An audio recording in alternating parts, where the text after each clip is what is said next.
में उनको खोलने के लिए 8 से 11 का समय रखा गया था मंडे और थर्सडे को।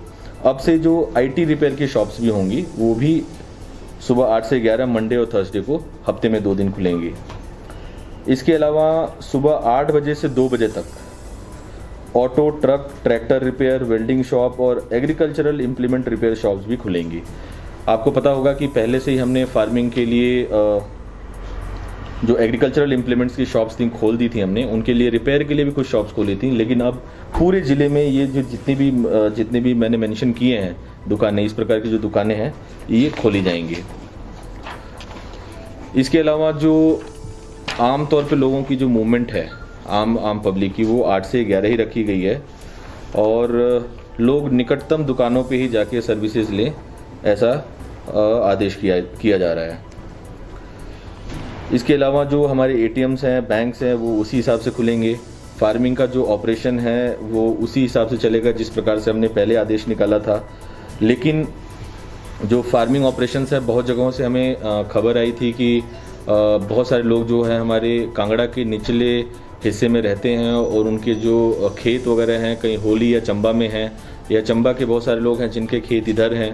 तो ऐसे में अब प्रोविज़न किया जा रहा है कि फार्मिंग एक्टिविटीज़ के लिए ऑनलाइन अगर पासेस के लिए लोग अप्लाई करते हैं तो उनको आवागमन के लिए जो सुविधा है वो दी जाएगी, ताकि जो फार्मिंग ऑपरेशन है वो सुचारू रूप से पूरे ज़िले में चल सके। इसके अलावा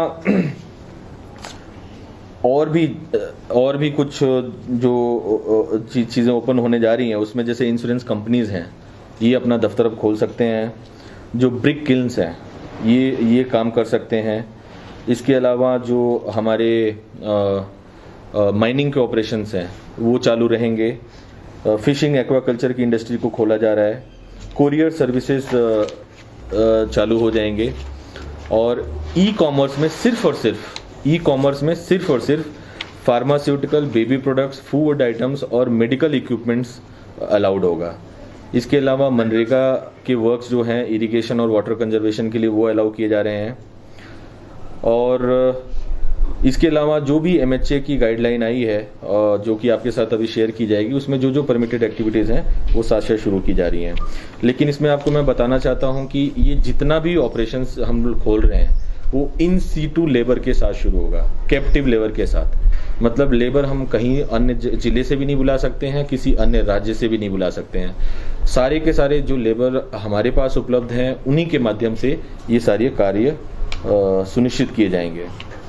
इसके लिए जो हमारे एसडीएम्स होंगे वो परमिशंस देंगे लोगों को, और जिन जिन डिपार्टमेंट से संबंधित ये कार्य होगा उन डिपार्टमेंट्स में कुछ लोगों को कंप्लायंस ऑफिसर बनाया गया है, जो अपना काम डिसाइड करेंगे कि ये काम है जो हमें करवाना है इस जगह पे, और इसके लिए ये लेबर की मूवमेंट होनी है, ये कंप्लायंस ऑफिसर डिसाइड करेगा और एसडीएम से परमिशन लेगा।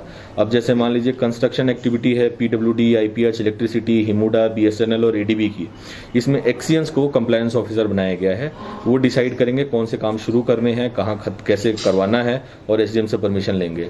जो ऑपरेशन है ब्रिक किल्न्स का, उसमें डीएफएससी कांगड़ा परमिशन देंगे, कंप्लायंस ऑफिसर होंगे, और जिस एरिया में काम होगा उन कंसर्न्ड एसडीएम से परमिशन ली जाएगी। जो मनरेगा के वर्क्स होंगे वो भी कुछ कैटेगरीज में ही है, सारे मनरेगा के वर्क्स नहीं शुरू हो रहे हैं, उसमें बीडीओस परमिशन देंगे। जो कंस्ट्रक्शन एक्टिविटी है म्युनिसिपल एरिया में, कमिश्नर एमसी कंप्लायंस ऑफिसर होंगे। Mines and mineral and production of their transportation activities के लिए district mining officer of the concerned revenue district. इसके अलावा इंडस्ट्रियल यूनिट्स अभी एसेंशियल कैटेगरी में हमने खोला था, अब सारी कैटेगरी में खुलेंगे। उसके लिए जनरल मैनेजर जो जीएमडीआईसी होंगे वो कंप्लायंस ऑफिसर होंगे, और जहाँ पे इंडस्ट्री खुलेगी परमिशन संबंधित एसडीएम से लिया जाएगा। इसके अलावा बहुत सारी कमर्शियल एंड प्राइवेट एस्टेब्लिशमेंट हैं जो खुलने जा रही हैं, जो एमएचए की गाइडलाइंस में हैं, और जो अभी आपको गाइडलाइंस के माध्यम से विस्तृत में जानकारी आपको दे दी जाएगी। इसमें डिस्ट्रिक्ट लेबर ऑफिसर जो होंगे वो कंप्लायंस ऑफिसर होंगे, और जहाँ पे भी एक्टिविटी होगी वहाँ के कंसर्न जो एसडीएम होंगे उनके माध्यम से उन कार्यों को करवाया जाएगा। इसमें मैं आपको बता देना चाहता हूँ कि अभी भी जो कर्फ्यू का समय है वो 8 से 11 है, जो रिलैक्सेशन का समय है वो 8 से 11 है।